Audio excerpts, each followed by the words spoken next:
Good morning, you all. Nice to see you. Or afternoon, or whatever time zone you're in. Um, Yesterday, I shared this really quick little short that I was able to produce and make myself, which was kind of exciting.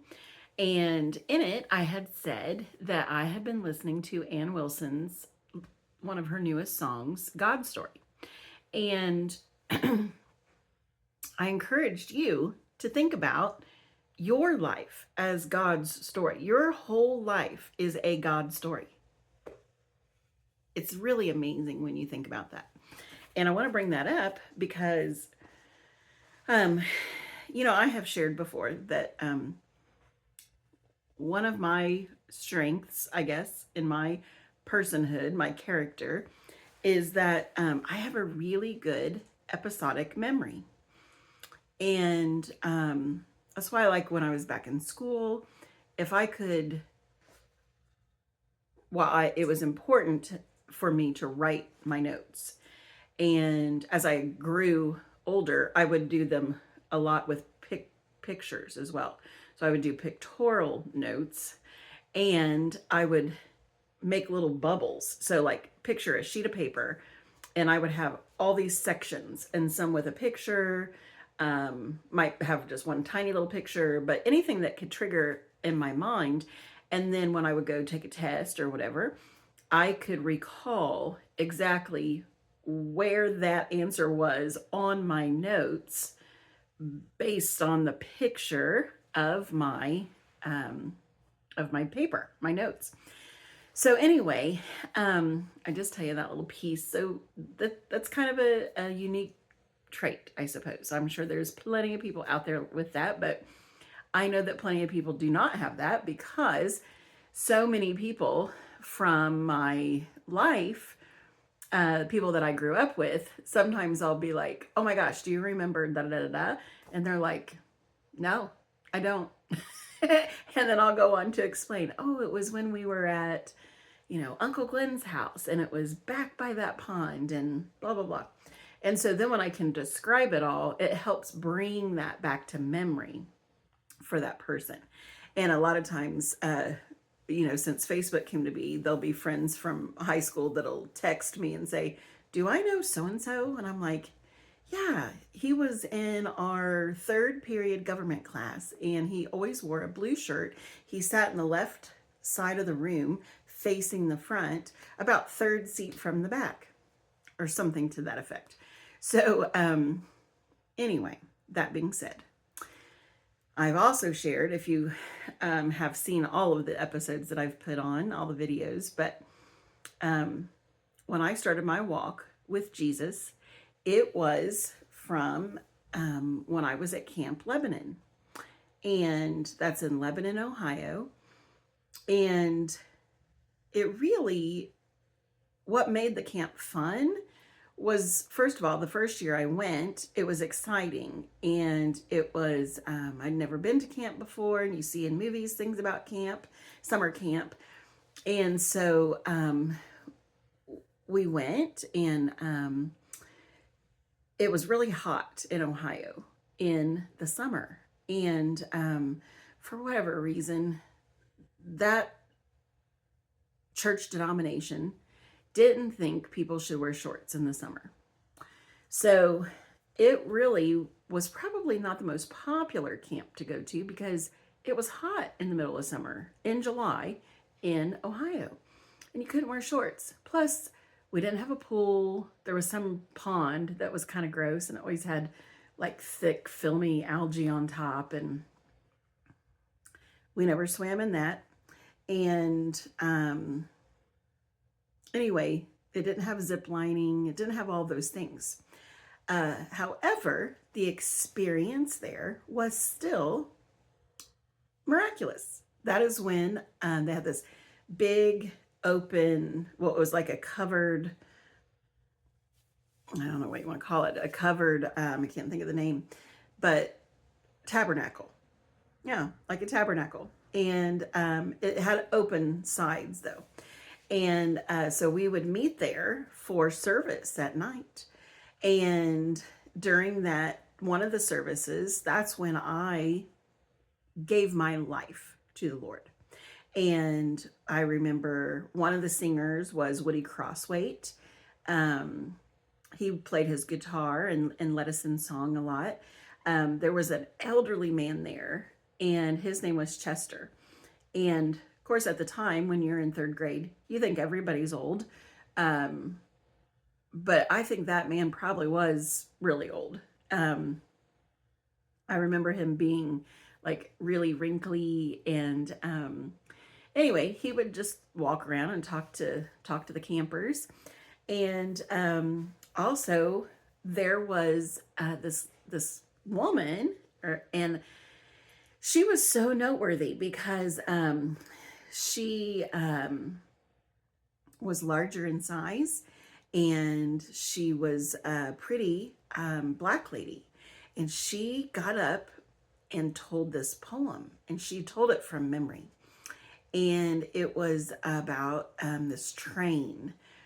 And although I don't remember the exact poem, I remember being completely mesmerized as she told that poem.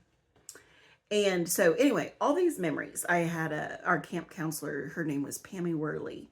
And for her, she was our little cabin's counselor. And she gave us a Bible, a New Testament and Psalms. It was large print. I don't know why it was large print, but I always thought that was very unique and special. And, it's dated, and it's a neat treasure because obviously God's Word is a treasure. And that particular Bible that I have is a treasure because it marks the date of when I remember giving my life to the Lord. And all of those things, those other things that I just mentioned as well. Yeah, and the friends that I was with that particular year. I only went to that camp 2 times. And so it was that first one that I went. And so, and then as years went on, I don't think my siblings went to that particular camp because other church camps were catching on, and there was much more fun things to do at other ones. So like there was a Camp Marengo, and they had zip lining and horseback riding and, a lot more amenities. And I'm sure they were fun to do. But the experience of camp was getting to be away from home. It seemed like a long time, when you're a little girl, 4 or 5 nights away from home is a pretty big deal. And, that was eons before cell phones and instantaneous contact, right? And I think we were, I also remembered getting dropped off. And my dad went with us that particular time, and with our pastor. And his name, we referred to him as Brother Bates. And he had a big, booming, loud voice, deep, deep voice. And anyway, I guess they probably took the church van and those of us who were campers that year, and they dropped us off. And so we were getting checked in, and I did not get into a cabin with my friends. And I was very upset about that. And I told my dad, I'm not staying. If you don't get it fixed, I'm not staying if I can't stay with my friends. And so Dad went up and asked if they could, switch things around. And then I did get to stay with my friends. And so, excuse me. So I got to stay with Tiffany and Candy that year. And so anyway, what a wonderful memory. Now, fast forward. Like I said, that was, I don't know, almost, probably like 46, 47 years ago.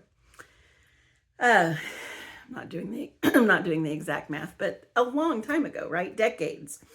And I was on Facebook last week or so, and one of the cool things about Facebook, I mean, it can have its downfalls, right? It can be a total time suck and rabbit trail, and before you've known it, you've wasted a lot of time on something that really doesn't matter in your life.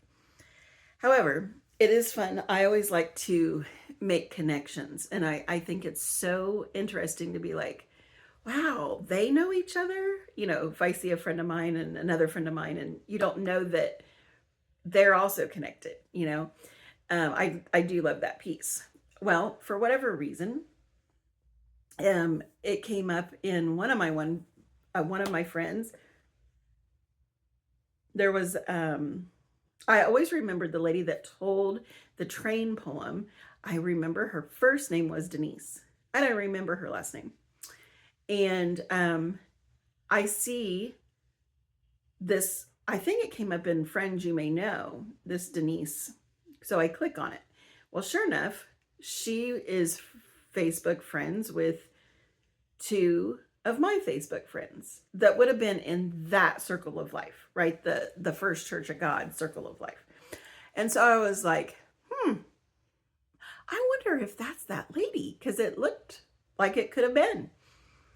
So I click on her profile, and I thought, well, I'm just going to take a chance and I'm going to message and see what happens. And I did.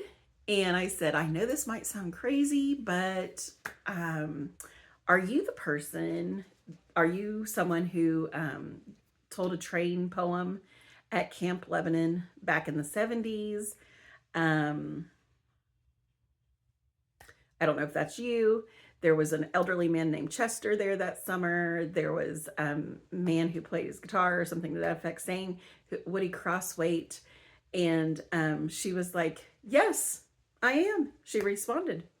And I was just like, well, isn't that amazing? See, I don't really know this lady. I don't know her life story.